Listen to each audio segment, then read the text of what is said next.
il y a beaucoup plus d'attentes sur la place du père. On doit faire beaucoup plus que ce qu'ont fait nos parents. Mon bébé va bien, donc tout le reste, on s'en fout. Bonjour, je m'appelle Joseph, j'ai 31 ans et je suis papa d'une petite Suzanne qui a bientôt 11 mois. Ça m'a surpris parce que vraiment, il y a tout qui s'arrête. C'est un des rares, voire le seul moment de ma vie où je n'ai rien pensé à d'autre que être là, être dans la contemplation. Et ça, je crois que je m'y attendais pas à ce que ce soit autant total comme moment.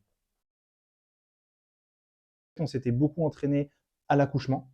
D'ailleurs, ça a servi pas à grand chose parce qu'elle a tout géré toute seule super bien. On s'était pas vraiment préparé à l'après. Une fois que il y a le petit bébé qui est là, comment on fait les toutes premières minutes. Donc, j'avoue que j'étais un tout petit peu fébrile. À chaque fois, je regardais ma femme pour lui dire est-ce que c'est bien. Ça a valu pas mal de moments de rire. Je pense que la fragilité première, c'est la fatigue. Tous les symptômes de la fatigue, ils ne sont pas apparus dans les premiers mois, mais plutôt à partir de 5-6 mois, où là, c'est un peu tout ressorti d'un coup. À deux, avec ma femme, on était vraiment très soudés. Maintenant, on forme une équipe. Ce qui est important, c'est que l'équipe gagne, peu importe la personne qui marque ou pas, peu importe si parfois c'est l'un qui fait une bonne action ou l'autre pas. Ce qui compte, c'est que l'équipe gagne. Et du coup, on avait vraiment déjà constitué ce noyau à deux assez fort. Donc là-dessus, je trouvais que c'était très costaud. Et puis, on a eu pas mal de soutien de nos familles, mais nos familles habitent loin. Donc, du coup, il y avait quand même un certain nombre de moments où, en semaine, ouais, tu te retrouves tout seul. Mine de rien, le congé paternité, il est assez court. Donc, assez vite, on reprend le boulot. Donc là, il y a un petit fossé qui se creuse entre ma femme qui s'occupait du bébé, moi qui reprenais le boulot. Donc là-dessus, l'équipe a été un peu mise à mal. On avait la chance d'avoir beaucoup d'amis avec des jeunes bébés. Et je pense que l'échange avec d'autres parents, qu'on les connaisse ou pas d'ailleurs, c'est hyper, hyper important. Parce qu'on se rend compte qu'on n'est pas seul. Et il y a pas mal de moments où on a l'impression qu'on est nul en fait.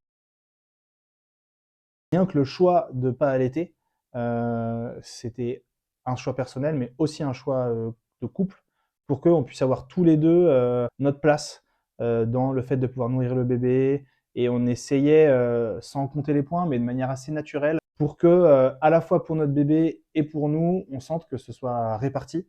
Pouvant me permettre ça, en fait, ça m'a donné tout de suite une place en tant que papa. À partir du moment où dans ta vie, il y a ton enfant, c'est la personne qui compte le plus à tes yeux, mais même plus que ta femme en fait. Enfin, c'est-à-dire que ton enfant, c'est une partie de toi. On se disait de manière un peu cheesy avec ma femme, c'est un peu de toi, un peu de moi. Mais ta femme, tu l'as choisie, mais c'est quelqu'un, tu n'as pas de lien, ne serait-ce qu'un lien d'amour. Mais là, il y a un lien d'amour, mais il y a un lien de sang, de chair pure, quoi. Et du coup, de voir se développer le bébé et de pouvoir se dire, ah, ça, c'est plutôt toi, ça, c'est plutôt moi, dans le caractère, dans le physique. Enfin, je me suis surpris, en fait, à me dire, en fait, mon bébé va bien, donc tout le reste, on s'en fout. Ça change la perspective. Ça me surprend dans l'intensité que ça, et la place que ça prend. Je pense qu'en effet, aujourd'hui, rien que si je compare à la génération de mes parents, il y a beaucoup plus d'attentes sur la place du père. On doit faire beaucoup plus que ce qu'ont fait nos parents. En soi, je trouve ça trop chouette parce que ça nous laisse la place. Premier mois du bébé, on se sent nous-mêmes fragiles, le bébé est fragile. Donc le moindre conseil ou la moindre quinte de tout, on flippe, quoi. On se dit, merde, est-ce que je fais un truc pas bien? Les premières fois où elle pleure avant de s'endormir, c'est plus dur. Et là-dessus, un conseil non sollicité peut nous faire tourner la tête pendant 3-4 jours. Mais après, avec le temps, on arrive à prendre confiance en nous. Et du coup, à ce moment-là, on est plus imperméable à ce qui peut venir de l'extérieur. Je prends un exemple tout simple. Avec ma femme, on est assez passionné de tous ces sujets, donc on lit beaucoup de choses. Et quand le bébé est enrhumé, donc t'as un tel qui va te dire alors il faut faire le mouche bébé, l'autre qui va te dire il faut faire la seringue, le troisième juste le sérum fille, le quatrième il faut rien faire. Et donc tu sais plus trop qui croire.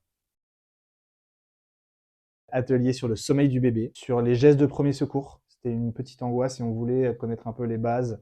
Moi, je me voyais déjà faire le massage cardiaque à mon bébé. On a aussi après fait quelque chose sur tout ce qui était diversification alimentaire. On a fait un autre, c'était le massage du bébé. C'est assez good mood de se dire je peux essayer de faire du bien à mon bébé. Notamment, nous, Suzanne, elle a eu toute une période où elle avait pas mal de reflux, où la digestion était compliquée, on sentait qu'elle souffrait. Et du coup, se dire si je peux lui faire un peu de bien avec des petits massages, c'était chouette.